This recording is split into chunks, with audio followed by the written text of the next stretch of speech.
বারে বারে ঘুঘু তুমি খেয়ে যাও ধান, এবার ঘুঘু তোমার বধিব পরাণ। এবার যেন এক চোরের জীবনে সত্যি ফলে গেল এই প্রবাদটি। রাজধানীর ব্যস্ত একটি ফ্লাইওভার, চারপাশে ছুটছে গাড়ি, ব্যস্ত মানুষজন।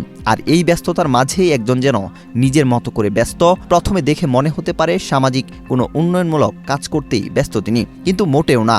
মনের সুখে চুরি করতে ব্যস্ত তিনি। ভাবছেন এত মানুষের মধ্যে কিভাবে চুরি করবে, কিন্তু চোরের কি আর স্থানকাল আছে?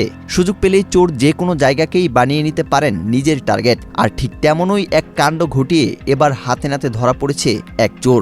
বসুন্ধরা টিস্যু অশুদ্ধতার বিরুদ্ধে এক বিন্দুও ছাড় নয়। ঘটনাটি নিয়ে এরই মধ্যে হাস্যরস আর নানা আলোচনা সমালোচনায় সয়লাভ সামাজিক যোগাযোগ মাধ্যম। কেউ বলছেন এবার চোরের নাটবল্টু খুলে নেওয়া হোক, আবার কেউ দাবি করছেন চোরটাকে সেখানেই উল্টো করে ঝুলিয়ে রাখা হোক।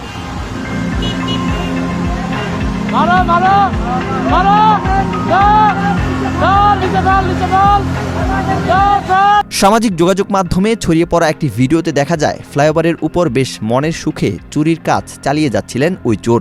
আশেপাশে মানুষজন থাকলেও যেন তার কোনো ভয় ডরই নেই, নিজের মতো করে চালিয়ে যাচ্ছিলেন চুরির কাজ। আর পাশেই দাঁড়িয়ে বিষয়টি দেখছিলেন দুই পথচারী। কিন্তু যেই চোরের নাটবল্টু খোলার কাজ প্রায় শেষ, তখনই ঘটল বিপত্তি। চুরি শেষ করার আগেই একেবারে হাতে নাতে ধরে ফেলেন ওই দুই পথচারী। সবচেয়ে অবাক করার বিষয় হলো, চুরি করার সময় তার মধ্যে যেন কোনো ধরনের আতঙ্কই দেখা যাচ্ছিল না। মনে হচ্ছিল ফ্লাইওভারটাকেই বুঝি নিজের চুরির জায়গা বানিয়ে ফেলেছে সে। কিন্তু চোরের কারিশমা আর বেশিক্ষণ টিকল না। হাতে নাতে ধরা খেয়ে এবার আর শেষ রক্ষা হলো না। এর মধ্যে পাশেই ছিল পুলিশ। শেষ পর্যন্ত ওই দুই ব্যক্তিকে পুলিশ ধরে নিয়ে যায়।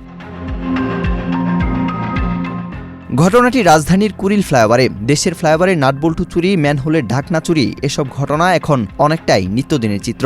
তেমনই রাজধানীর কুড়িল ফ্লাইওভারেও লাইট, বৈদ্যুতিক তার ও নাটবল্টু চুরির ঘটনা নিয়মিতই ঘটছে বলে জানা যায়। তবে এবার সাধারণ মানুষের সচেতনতার কারণে চুরি করতে গিয়েই হাতে নাতে ধরা পড়ল একজন। আর এমন কাজে প্রশংসায় ভাসছেন ওই দুই ব্যক্তি। অনেকে মনে করছেন এমন সচেতনতা ও দায়িত্বশীলতা যদি সবার মধ্যে থাকে, তাহলে শুধু চুরি নয়, রোধ করা সম্ভব আরও অনেক অনাকাঙ্ক্ষিত ঘটনা।